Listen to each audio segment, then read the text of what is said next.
Olá a todos! Nesta videoaula, nós vamos falar um pouco sobre as manifestações do autoritarismo em diferentes formas de governo, mais especificamente no Império de Dom Pedro II e na República de Marechal Deodoro da Fonseca. Antes de tudo, precisamos definir o que é o autoritarismo, e para isso buscamos a definição desta palavra no dicionário, e o que se encontra é: sistema político em que o poder se concentra nas decisões de uma autoridade ou de um grupo autocrático que o exerce com rigor.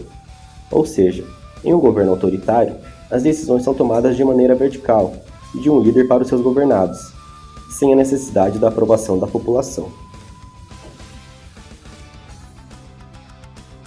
Visto isso, podemos adentrar no período da história brasileira conhecido como Segundo Reinado, período do governo do imperador Dom Pedro II.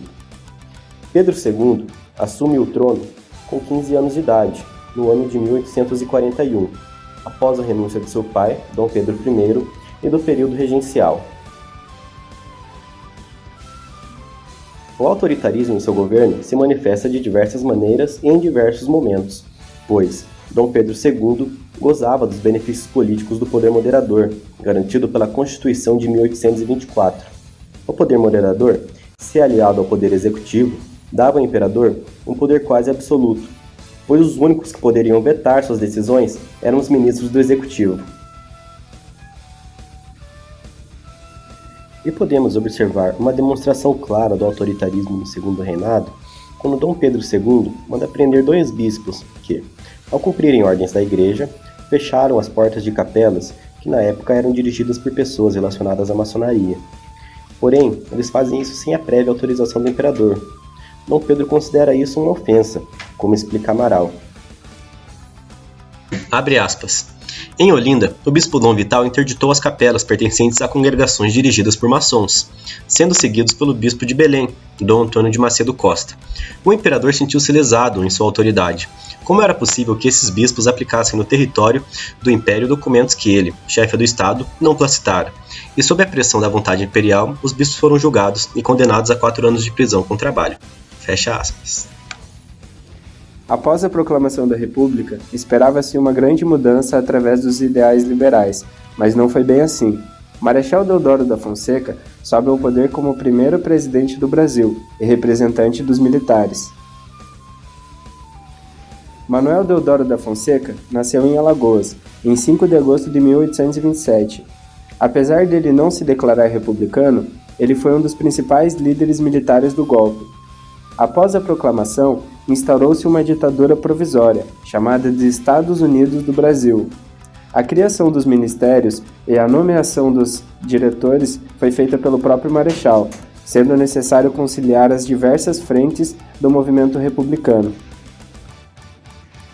Guillaume Sais diz que o governo de Marechal foi neomonárquico, devido ao seu conservadorismo e proximidade com a antiga monarquia. Era contra o Estado laico e contra o casamento civil. No primeiro mês, vetou o decreto do ministro da Justiça sobre a dupla soberania da Justiça, que seria o poder judiciário e o poder estadual, mantendo a centralidade do governo. Ele decretou, juntamente com Rui Barbosa, uma política revisionista, que indenizava os antigos senhores de escravos e buscava promover a circulação econômica. Isso ocasionou um período de especulação financeira, prejudicando a produção cafeeira, no qual os integrantes do Partido Republicano Paulista faziam parte da classe produtora. Assim, tornaram-se opositores de Deodoro.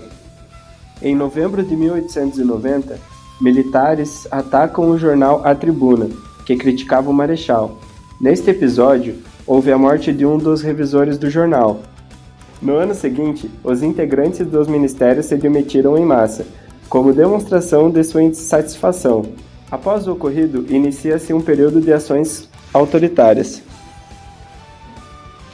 Em novembro de 1891, Deodoro dá o golpe da Bolsa, dissolvendo o Senado e a Câmara dos Deputados. Agora não apenas o Partido Republicano Paulista era oposição, como também as Forças Armadas e os movimentos sociais. Marechal buscou eliminar os adversários políticos dos comandos dos principais estados, que seriam de São Paulo e Minas Gerais, e os substituiu por seus apoiadores, colocando militares em cargos de importância e favorecendo políticas econômicas para a burguesia e para a elite bancária.